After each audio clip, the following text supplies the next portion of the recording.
जिज्ञासु मित्रों, बहुत बहुत अभिनंदन है आप सभी का मनस्विनी योग में।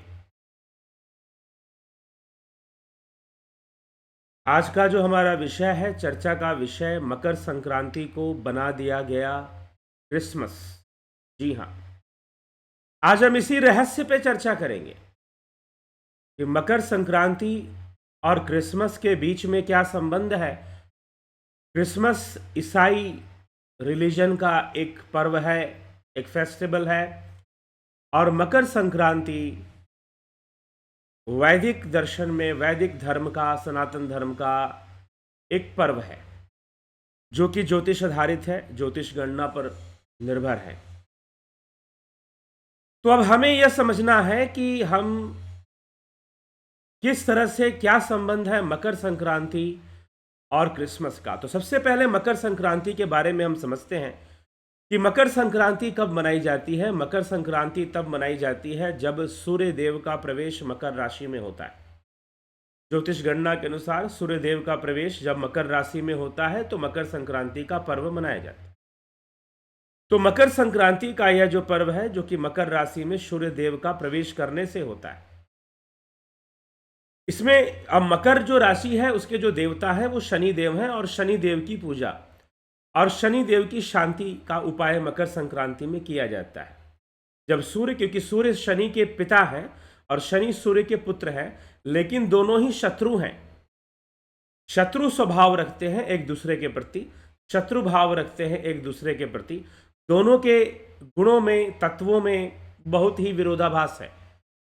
सूर्य प्रकाश है तो शनि अंधकार को धारण किए हुए है।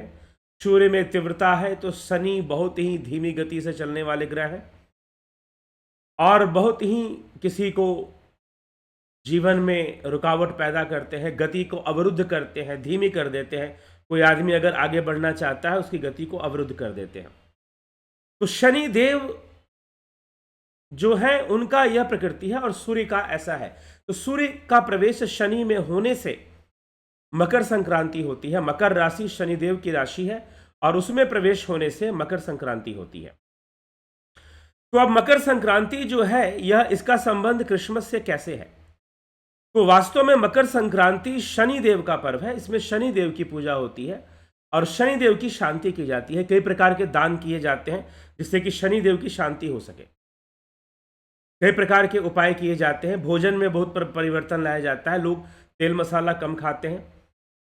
कुछ क्षेत्रों में, उत्तर प्रदेश, बिहार, नेपाल के क्षेत्रों में लोग दही चूड़ा खाते हैं, तो खिचड़ी खाते हैं, तो तिल खाते हैं।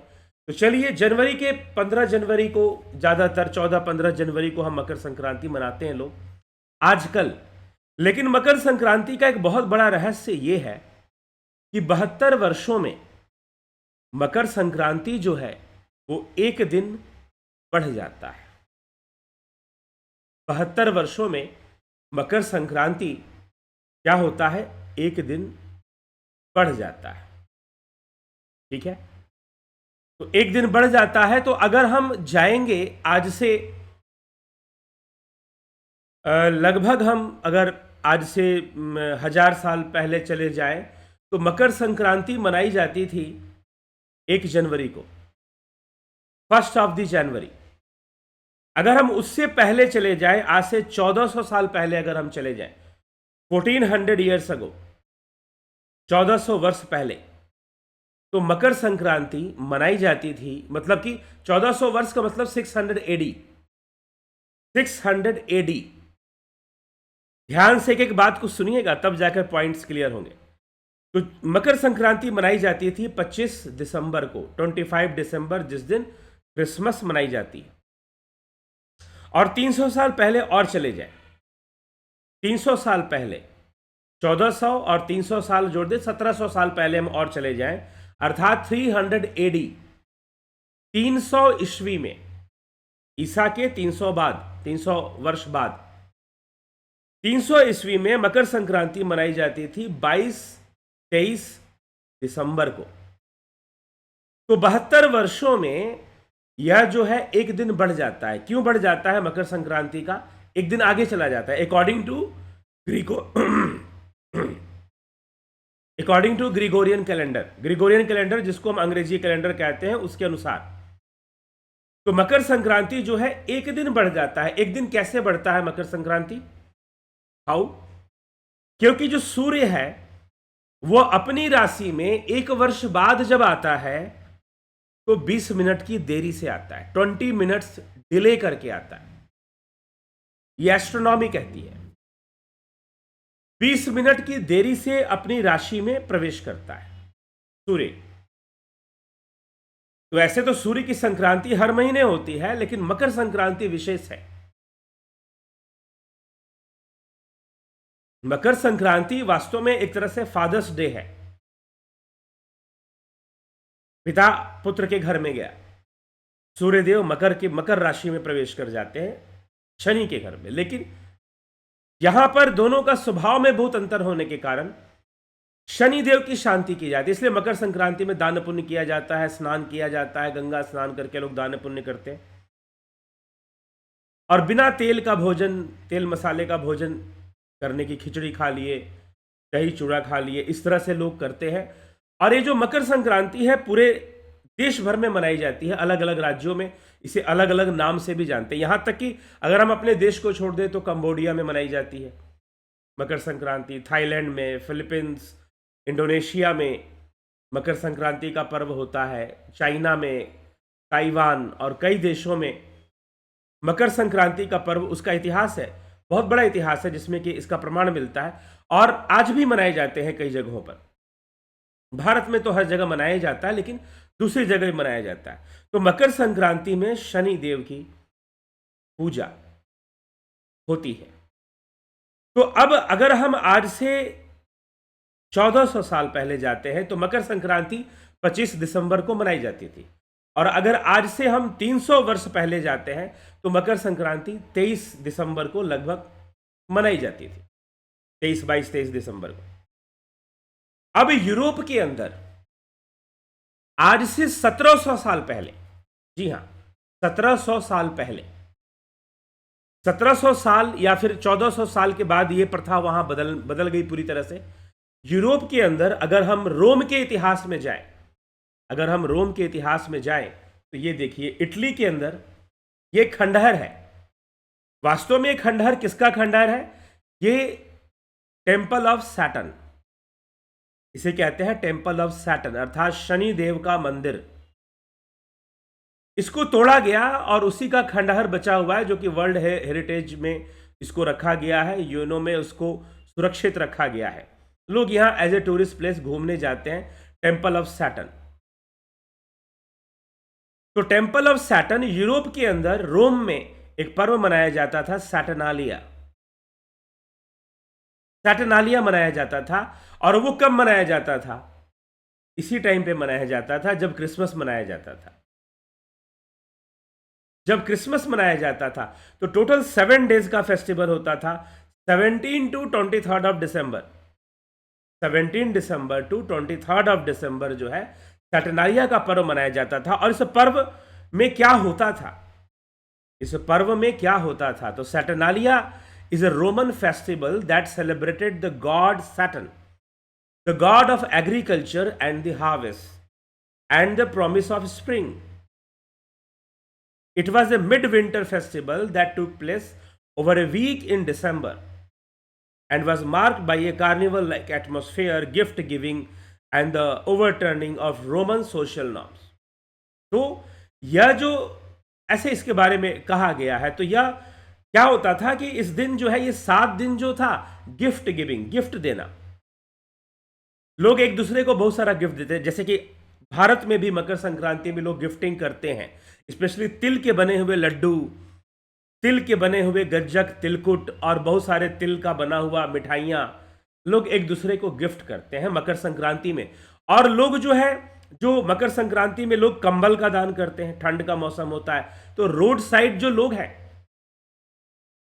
रोड साइड जो लोग हैं वह जो है उनको कंबल देना, या फिर जो अपने नौकर चाकर हैं, दास हैं, उनको गिफ्ट करना। तो सैटर्नालिया में भी यूरोप के अंदर ऐसा होता था कि सैटर्नालिया में लोग क्या करते थे कि अपने नौकरों को 7 दिन के लिए मालिक बना देते थे और खुद नौकर रहते थे, या अपने नौकरों को बिल्कुल बराबर में बिठाकर उन्हें खाना खिलाते थे। और उन्हें बहुत सारे गिफ्ट देते थे, बिकॉज सैटर्न इज द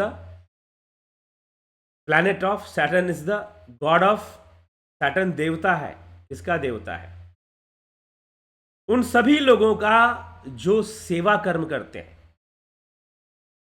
सेवा कर्म करते हैं अर्थात सर्विस करते हैं, और भी सर्विस में जो डी ग्रुप की सर्विस होती है, या कोई लेबर हो, कोई मिस्त्री हो, या फिर कोई सफाई कर्मचारी हो, या आपका नौकर चाकर हो कोई, ऐसे लोग जो कि इस कैटेगरी में आते हैं, नौकर, या फिर गरीब, कोई ऐसा व्यक्ति, कोई रिक्शा वाला है, बहुत मेहनत कर रहा है लेकिन फिर भी अमीर नहीं हो पा रहा है, तो शनिदेव किसी को अमीर होने से रोकते भी हैं। तो ऐसे लोगों को शनि का दूत माना जाता है, जो गरीब रह गए, जो नौकरी कर रहे हैं या नौकर चाकर का काम कर रहे हैं, उन्हें शनि देव का दूत माना जाता है। और जिनका शनि खराब हो, उन्हें कभी भी ऐसे लोगों का अपमान नहीं करना चाहिए, उनके साथ मिसबिहेव नहीं करना चाहिए, दुर्व्यवहार नहीं करना चाहिए। जो भी व्यक्ति अपने से ऐसे लोगों को, जो उनके कर्मचारी या उनके नौकर हैं या उनके यहाँ नौकरी करते हैं, ऐसे लोगों के साथ जो दुर्व्यवहार करते हैं, वो अपना शनि खराब कर लेते हैं, वो अपना शनि खराब कर लेते हैं। और फिर शनि की प्रताड़ना जब उनको मिलना शुरू होती है तो बड़े ही परेशान होते हैं। तो इसलिए हमें यह पहले समझना है कि सैटर्नालिया क्या था। तो यूरोप के अंदर 17 दिसंबर से 23 दिसंबर तक, लेकिन ये कब मनाया जाता था? आज से 1600-1700 वर्ष पहले सैटर्नालिया मनाया जाता था, अब नहीं मनाया जाता। तो 1700 साल पहले अर्थात 300 एडी में रोमन एम्पायर, जब रोमन एम्पायर का साम्राज्य था, और रोमन एम्पायर जो था उसमें बहुत सारे राजा हुए, बहुत सारे एम्पायर हुए। रोम के अंदर जो क्रिश्चियनिटी के आने के पहले, ईसाइयत के आने के पहले हेलेनिस्टिक रिलीजन को फॉलो किया जाता था। बाद में उसको हेलेनिस्टिक रिलीजन कहा गया, लेकिन उस रिलीजन में 12 देवता होते थे, जिसमें कि बृहस्पति भी होते थे, सूर्य भी होते थे, शनि भी होते थे, चंद्र भी होते थे, इंद्र भी होते थे। तो 12 देवता होते थे, 12 आदित्यों का नाम भी यहां पर चलता है। तो 12 देवता होते थे। वो जो 12 देवता होते थे, वो उनकी पूजा होती थी। हाँ, पूजा कई ढंग से होती थी, सैक्रिफाइसेस भी दिए जाते थे, बलि प्रथा भी यूरोप में पाई जाती है। अगर आपने टॉर्जन की कहानी सुनी हो तो उसमें बलि देने की, अपनी बेटी की ही बलि दे दी युद्ध को जीतने के लिए, to please the god of war. ठीक है, कुप्रथाएं थी, गलत प्रथाएं थी, वैदिक कॉन्सेप्ट उनके पास पूरा नहीं था, सही नहीं था। लेकिन देवी देवताओं की पूजा और प्रकृति का सम्मान करना की प्रक्रिया थी, नेचर को रेस्पेक्ट देना, प्रकृति के सम्मान करने की प्रक्रिया थी। और उसी के अंतर्गत सैटर्नालिया नामक एक फेस्टिवल सेलिब्रेट करते थे रोम के लोग, जो कि इसी टाइम पर करते थे। 17 दिसंबर से लेकर 25 दिसंबर के बीच में वो सैटर्नालिया नामक एक फेस्टिवल को सेलिब्रेट किया करते थे।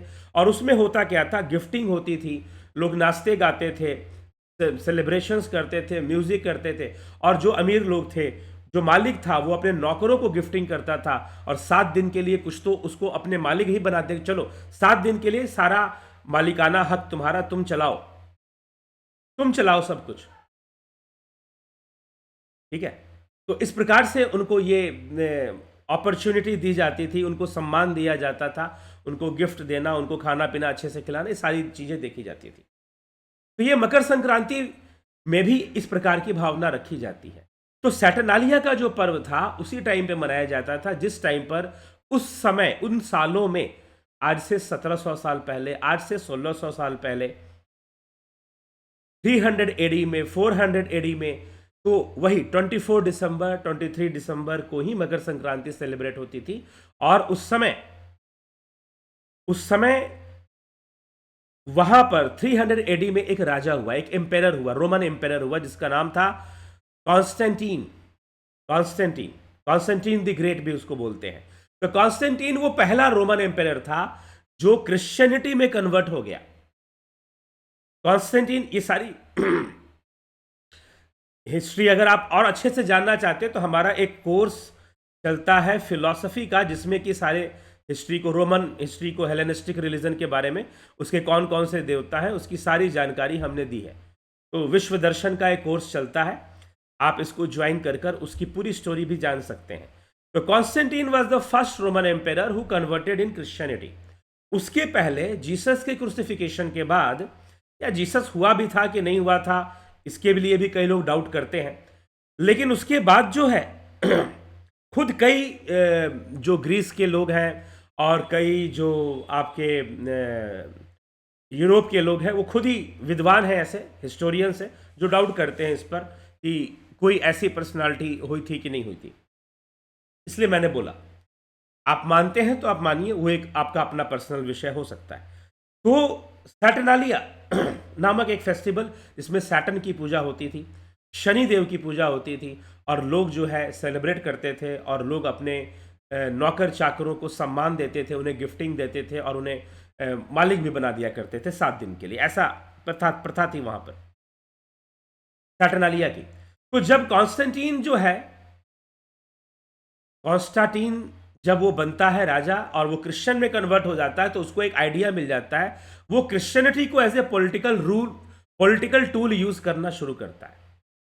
क्रिश्चियनिटी को पॉलिटिकल टूल यूज करना शुरू करता है। अब क्रिश्चियनिटी पॉलिटिकल टूल की तरह यूज हो सकता था, इसलिए उसने यूज किया।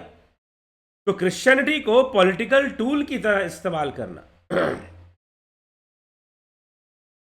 ये काम शुरू हो जाता है कॉन्स्टेंटीन के द्वारा, और वो जो है लोगों को क्रिश्चियन कन्वर्ट करना शुरू कर देता है, और फोर्सफुली, यहां तक कि दूसरे स्टेट में कॉन्स्पायर करके, कॉन्स्पिरेसी के साथ क्रिश्चियन प्रीचर को भेजना, और उनको उधर पहले अपनी जनसंख्या बढ़ाना, फिर आधी जनसंख्या का सपोर्ट लेकर उस पर अटैक कर देना, और क्रिश्चियनिटी के नाम पर उनको अपना गुलाम बना लेना।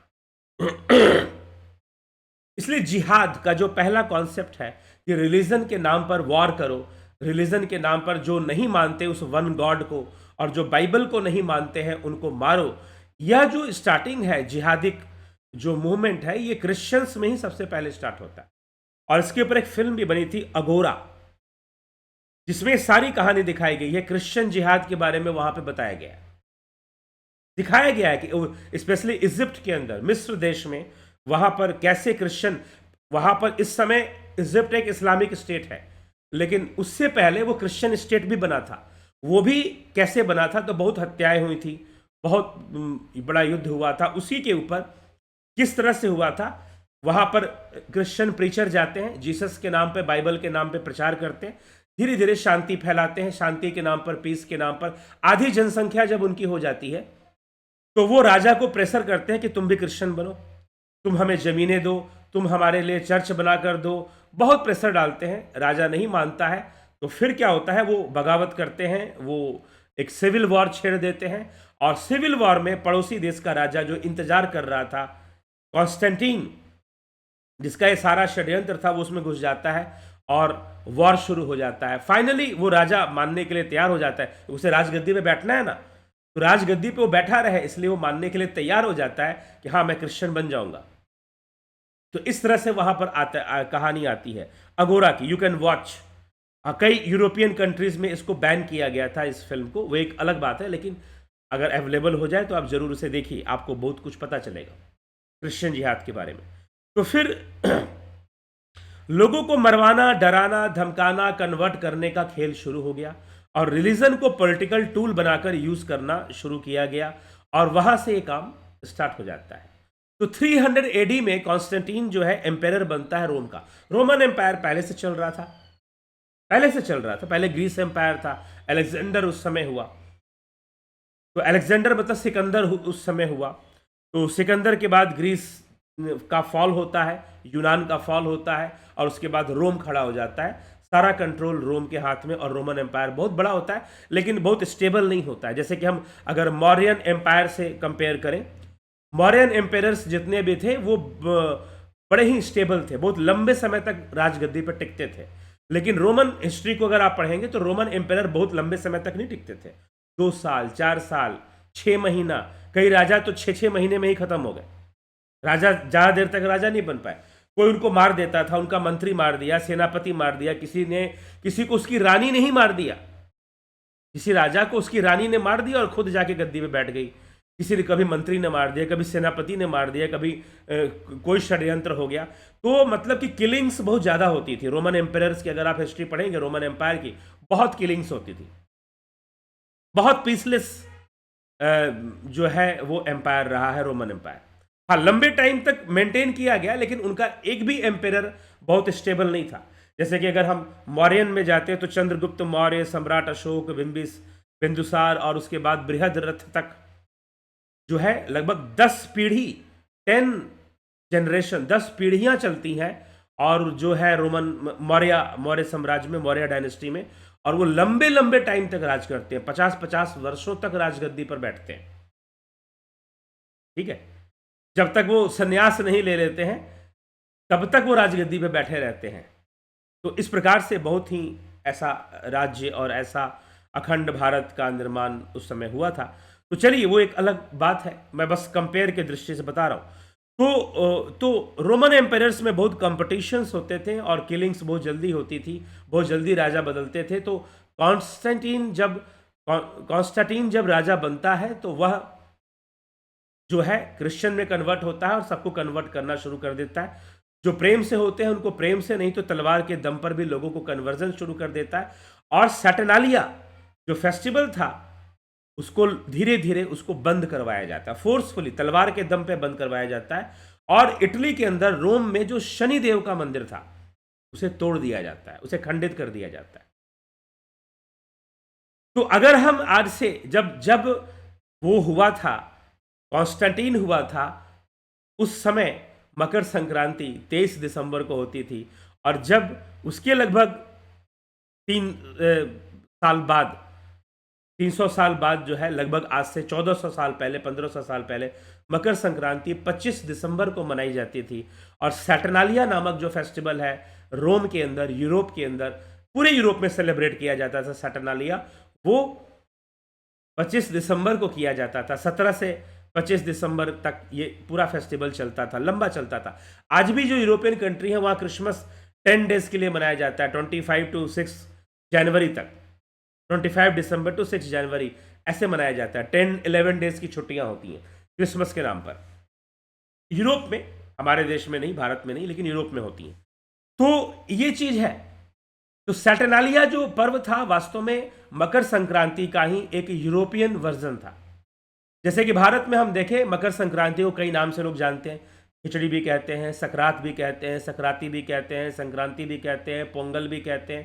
केरला में कुछ फेस्टिवल मनाया जाता है, कुछ जगहों पर यह नव वर्ष के रूप में मनाया जाता है, भारत के अंदर ही। तो अलग अलग राज्यों में मकर संक्रांति के अलग अलग नाम हैं। अलग अलग राज्यों में जाएंगे तो मकर संक्रांति के अलग अलग नाम हैं। ठीक है, तो ये इसी तरह से यूरोप के अंदर इसे सैटर्नालिया कहा जाता था। ये मकर संक्रांति का ही पर्व है जिसे सैटर्नालिया कहा जाता था, जिसको बंद करवाया गया, जिसको तलवार के दम पर बंद करवाया गया। इसी प्रकार से पहले यूरोप में जो नव वर्ष होता था वो 1 अप्रैल, चैत्र महीना, जैसे कि चैत्र शुक्ल प्रतिपदा से हम नव वर्ष मानते हैं। सनातन धर्म में विक्रमी संवत, शाक संवत, इन सब में तो चैत्र शुक्ल प्रतिपदा से लोग जो है क्या करते हैं, नव वर्ष मनाते हैं। तो पहले हर जगह जो है नव वर्ष इसी प्रकार से मार्च के एंड में, अप्रैल में ऐसे मनाया जाता है। कुछ कई जगहों पर सूर्य कैलेंडर जैसे वैशाखी हो गया तो नव वर्ष के रूप में, और नेपाल में भी अप्रैल के महीने में ऐसे मनाया जाता है नव वर्ष। तो वहां पर क्या मनाया गया, फूल डे मनाया गया, 1 अप्रैल, अप्रैल फूल जिसको लोग कहते हैं।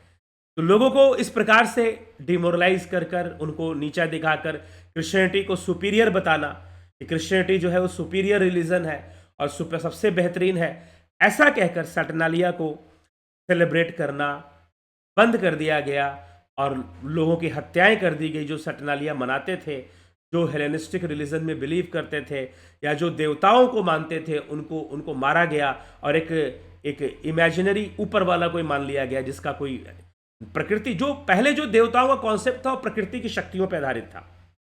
अब जो हम कहते हैं कि ऊपर में एक गॉड है, उसका कोई प्रूफ नहीं है, वो दिखता भी नहीं है। हाँ, बारिश दिखाई देती है हमें, पहाड़ पर्वत दिखाई देते हैं हमें, गंगा जी दिखाई देती है हमें, पीपल का वृक्ष दिखाई देता है, और ये देवता हैं क्योंकि ये हमें जीवन देते हैं, तो देवता हैं। जो देने वाला है वही तो देवता है। तो नदियां हमें नर्मदा, गंगा, कावेरी हमें दिखाई देती हैं, ये हमारी देवियां हैं। हिमालय हमारा देवता है। तो प्रकृति की शक्तियों को देवता माना गया। तो वही कॉन्सेप्ट यूरोप में भी था पहले, जिसके कारण सैटर्नालिया फेस्टिवल को सेलिब्रेट किया जाता था। लेकिन धीरे धीरे अब लोगों को कहा गया ये डमी गॉड्स हैं। अब जो कभी दिखता भी नहीं है, जिसका कोई अता पता भी नहीं है, जो प्रूफ भी नहीं हो सकता, वो रियल गॉड कैसे हो गया? अब एक प्रश्न हो जाता है। तो देवी देवताओं के कॉन्सेप्ट को वहां पर खत्म करने की कोशिश की गई, और सैटर्नालिया जो कि मकर संक्रांति का ही यूरोपियन नेम है, यूरोपियन नेम है मकर संक्रांति का, ठीक है। हमने अपने कैलेंडर को हमेशा अपडेट रखा, जो ज्योतिष के अनुसार अपडेट रखने के कारण, कैलेंडर को हमेशा अपडेट रखने के कारण हमने आज हम जनवरी में 14 जनवरी को या 15 जनवरी को हम मकर संक्रांति मनाते, ठीक है। तो ये एक अलग बात है कि हम अपडेट होते रहे हमारा मकर संक्रांति अब जनवरी में चला गया, दिसंबर में नहीं है। लेकिन उस टाइम पर, क्योंकि इन्होंने तो ये कैलेंडर फॉलो नहीं किया, वो तो अपना ही कैलेंडर सब कुछ बदल दिया, तो उनका डेट जो है ये ग्रेगोरियन कैलेंडर के अनुसार फिक्स हो गया 25 दिसंबर इज द क्रिसमस।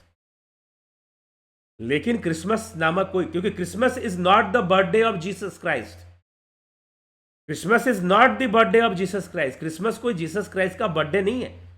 तो तुम क्यों सेलिब्रेट करते हो भाई? सेंटा भी एक जो है डमी सेंटा है, कोई सेंटा नामक कोई दूसरा कोई सेंट हुए थे पहले, उनका कॉपी कर वो सैटर्नालिया में गिफ्टिंग करते थे, उन्हीं का कॉपी कर एक सेंटा नामक एक कैरेक्टर को बना दिया गया। इसके ऊपर भी मैंने पहले के वीडियो की है दिव्य सृजन चैनल पर, व्हाट इज सेंटा। कभी आएंगे तो हम सेंटा के ऊपर भी एक वीडियो करेंगे, what is the reality of Santa, ठीक है, क्या हिस्ट्री क्या कहती है इस विषय में। तो ये जो मैं बातें बोल रहा हूं, इसकी हिस्टोरिकल प्रूफ्स पे बोल रहा हूं, ऐसे नहीं बोल रहा हूं, हिस्टोरिकल प्रूफ्स है। ये जो सैटर्न का टेम्पल है और यहां पर पूजा होती थी शनिदेव की, सेलिब्रेशंस होते थे, ठीक है। तो ये आज भी इसका प्रमाण है कि यूरोप में, रोम में सैटर्न का टेम्पल हुआ करता था। ये भी प्रूफ है, आज भी वो प्रूफ मौजूद है। तो ये सारी बातें हमें बहुत कुछ बतलाती हैं। और जब मैंने इस विषय पे रिसर्च किया, कई चीजें पढ़ी, कई बातें समझी, तो क्लियर हुआ कि मकर संक्रांति वाज सैटर्नालिया, और वो मकर संक्रांति का जो फेस्टिवल था उसको डिस्ट्रॉय कर उसको बंद कर एक फेक, जो जिसका रिलेशन क्रिश्चियनिटी से नहीं भी था, तो भी उन्होंने फेस्टिवल सेलिब्रेट करना शुरू किया। जैसे आज आप पंजाब में देखिए, पंजाब में एक घटना क्या घट रही है कि जो क्रिश्चियंस हैं वो वहां के फेस्टिवल को हाईजैक करने की कोशिश कर रहे हैं, वहां के फेस्टिवल्स को हाईजैक कर रहे हैं, ठीक है। प्रोसेशंस निकाल रहे हैं और बहुत कुछ कर रहे हैं, पंजाब के अंदर ऐसा चल रहा है। तो वही काम किया गया, सैटर्नालिया को खत्म करके क्रिसमस को लाया गया और क्रिसमस का सेलिब्रेशन शुरू हो। और इस बात का, ये जो बात है, ये ऐसी बात नहीं, यूरोप के कई बहुत सारे विद्वान हैं, बहुत सारे लोग हैं जो खुद इस बात को कहते हैं कि हाँ, क्रिसमस कोई फेस्टिवल था ही नहीं, सैटर्नालिया फेस्टिवल था। क्रिसमस कोई फेस्टिवल नहीं था, सैटर्नालिया फेस्टिवल था, और उसको खत्म कर दिया गया और उसके जगह पे क्रिसमस को ले आया गया। तो ये कहानी, इसलिए मैंने आज का जो टाइटल है कि मकर संक्रांति को खत्म करके क्रिसमस को सेलिब्रेट किया गया, मकर संक्रांति को बदलकर क्रिसमस को सेलिब्रेट किया गया, क्रिसमस बनाया गया। तो ये एक कॉन्स्पिरेसी थी जो कि आज भी चल रही है, हमारे देश के अंदर चल रही है, पंजाब में हो रही है। पंजाब की आप न्यूज़ पढ़ें तो आपको पता चलेगा, प्रोसेशंस निकाले जा रहे हैं, और क्रिसमस डे पर गुरुओं के भी प्रोसेशंस निकाले जा रहे हैं, और कई सारी चीज़ें की जा रही हैं क्रिसमस के नाम पर। और हिंदू जो सिख गुरु साहिबान हैं, उनको भी क्रिसमस के दिन उनको कुछ करना, और बहुत तरह के षड्यंत्र किए जा रहे हैं जो कि ईसाई मिशनरीज के द्वारा अभी भी किए जा रहे हैं। हाँ, लेकिन ये जितनी भी घटनाएं होती हैं हमारे देश के नेताओं के प्रमोशन के मिले बिना नहीं होती। नेताओं का प्रमोशन कहीं ना कहीं होता है, उनकी सहमति होती है, तभी ये सब हो पाता है। वो फंड लेते हैं, पैसे लेते हैं बाहर से, फॉरेन फंडिंग चलती है ना। तो इस इलेक्शन में, हमारे देश में जितने भी इलेक्शन होते हैं उसमें बहुत सारे फॉरेन फंडिंग लगती हैं। तो पद प्राप्त करना बड़ी चीज नहीं होती है, आप कितने सही हैं कर्म से, वो ज़्यादा बड़ी चीज़ होती है कि आप कर्म से कितने सही हैं। अगर आप कर्म से सही नहीं हैं तो कर्म जो है घूम फिर कर आप तक लौटेगा, और जब लौटेगा तो शायद किसी लायक आपको ना छोड़े। तो ऐसी चीज़ें हो जाती हैं। तो चलिए ठीक है, तो सैटर्नालिया को हम समझें, और सैटर्नालिया का पर्व मकर संक्रांति का ही पर्व है, उसको ख़त्म कर कर क्रिसमस शुरू किया गया। बस यही कहानी है। बाकी हमने अपना कैलेंडर अपडेट रखा तो हम एक जैसे 20 मिनट बढ़ जाता है, सूर्य जो है 20 मिनट देरी से किसी भी एक साल बाद, जैसे कि मान लीजिए जिस टाइम पर सूर्य का प्रवेश होगा मकर राशि में अगले साल 2026 में, अभी 2025 शुरू होगी, तो 2026 में वह जो है 20 मिनट देरी से प्रवेश करेगा।